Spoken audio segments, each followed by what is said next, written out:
walay tao na mamold nga igsuon kon di siya magpamold. Amen. Walay tao mamold, mahulma sa gusto sa Ginoo na porma sa ato kinabuhi kung dili kita magpa-porma.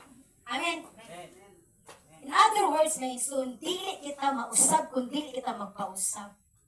Ang tao sab na dili magpausab, ang tao sab na mausab, kanang mga tao ra na humble, kay magpa-correct man siya.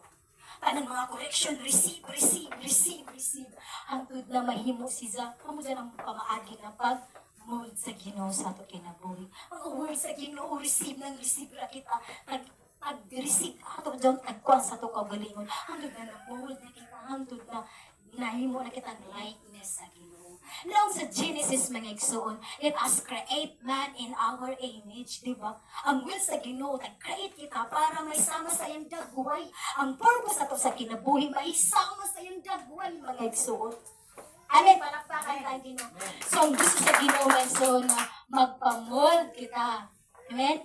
Ikaduha, formula ka, magpaubos kita. Aron nga, mamold kita. Amen?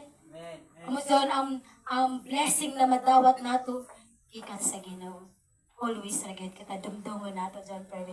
Dili ini para kaninyo ra o para sa kini kanato tanan ng mga followers ni Jesus. Ang gusto sa ato Ginoo mga igsoon na mahimo kitang sama kanila. Sama sa iyang dagway. Di ba? The fruit of the Spirit mo manifest dyan sa ato kinabuhi once na kita magpaubos. Flow na dyan, spirit of love, spirit of kindness, goodness, faithfulness, self-control. Flow na dyan na isumakita. Ang tingaya na kanta. Amen. Sa panahon bitaw, di ba, sinabi ba kita na sa panahon na mugarbo ta?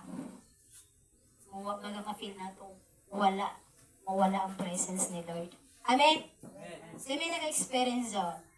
Sa time na, dili na kita mamati sa pulong sa Ginoo, kay tungod sa atong garbo. Dili na nato paladyo na nato sa presence ni Lord, di ba?